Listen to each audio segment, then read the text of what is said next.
देख रहे हैं हेडलाइंस डेली HD न्यूज। हाय, मेरा नाम है तुषार पांडे और आप देख रहे हैं HD न्यूज। हाय, मैं हूं दीपिका सिंह और आप देख रहे हैं HD न्यूज। हाय, मैं हूं बिंदु दारा सिंह और आप देख रहे हैं HD न्यूज।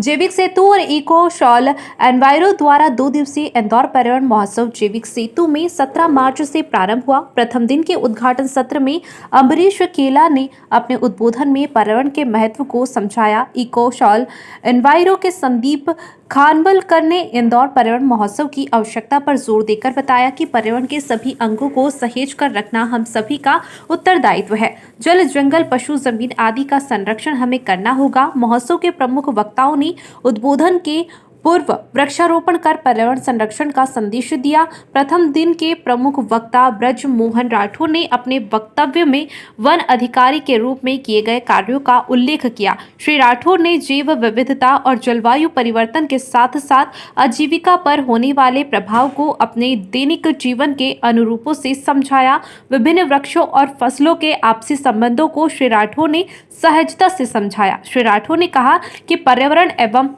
जैव विविधता को समझते हुए इनके संरक्षण करने की आवश्यकता है। कृषि एवं सामाजिक वानिकी का जैव विविधता में महत्वपूर्ण योगदान है। उन्होंने आदिवासी समाज एवं पर्यावरण महोत्सव के गठबंधन पर भी जोर दिया। कृषि विशेषज्ञ एवं क्लाइमेट चेंजर श्री देवेंद्र शर्मा ने पारंपरिक कृषि एवं उसकी उपयोगिता पर जोर दिया। उन्होंने कृषि एवं कार्बन के कारण पर्यावरण पर होने वाले नुकसान की जानकारी दी।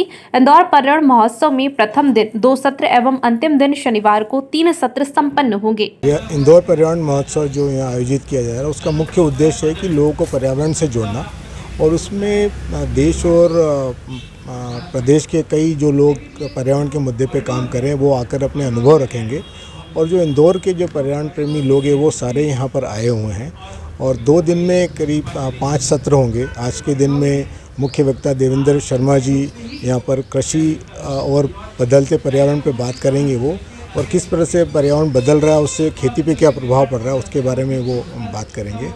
BMS राठौर साहब जो जैव विविधता है वो हमारे जीवन के लिए क्यों महत्वपूर्ण है और क्या बदलाव आने से जैव विविधता न होने से क्या हमें जीवन पे प्रभाव पड़ेगा उसके ऊपर चर्चा कर रहे हैं।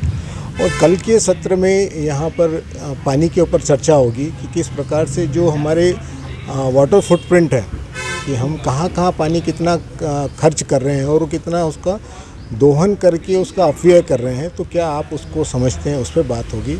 और जल संरक्षण क्यों हमें ज़रूरी है, जो गांव में पानी के तालाब हैं इसमें क्यों ज़रूरी है, इसके ऊपर में बुंदेलखंड में क्या काम हुआ उसके ऊपर बातचीत होगी।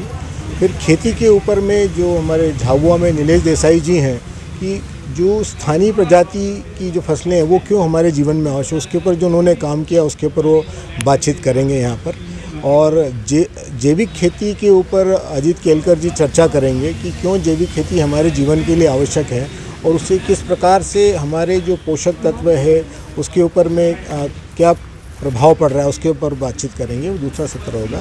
फिर एक सत्र होगा वन के ऊपर में। देवास में पूरी वन की पहाड़ी पहले शरण हो गया था, उस पहाड़ी का संरक्षण कर रहे हैं तो उसकी क्या उनको चुनौतियाँ आई और वो बदलाव आने से लोग कैसे उस वंश की तरफ वापस जुड़े उसके बारे में देवास के जो विभाग के अधिकारी हैं मिश्रा साहब वो चर्चा करेंगे। सर, जो इंदौर पर्यावरण महोत्सव है उसके बारे में सर, इंदौर पर्यावरण महोत्सव में हम लोगों ने कोशिश की है कि जो अपने व्यक्तिगत तौर पे जो कार्य कर रहे हैं अलग अलग क्षेत्रों पे, मध्य प्रदेश में कहीं झाबुआ, देवास, सबको एक प्लेटफॉर्म पे लाने की कोशिश की गई। यहाँ आपको कुछ मुट्ठी भर लोग दिखेंगे लेकिन वह सब अपने आप में एक संस्था है और एक बृहद रूप में काम कर रहे हैं। आम जनता के लिए हमारा मुख्य उद्देश्य है कि सरकार की जो पॉलिसीज़ हैं और जो वास्तव में जो फील्ड पे काम हो रहा है इसमें क्या प्रॉब्लम्स आ रही है। इस पूरे महोत्सव के अंदर यह है कि वो व्यक्तिगत रूप में क्या कार्य करते हैं, कहाँ समस्याएं हैं। जंगल बचाना या पर्यावरण को रखना केवल फॉरेस्ट डिपार्टमेंट का काम नहीं है। हम भी ऑक्सीजन लेते हैं तो हमें अपने व्यक्तिगत दायित्व क्या है।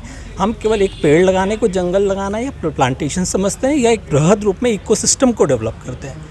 यहाँ इम्पोर्टेंस है इकोसिस्टम को डेवलप करने की।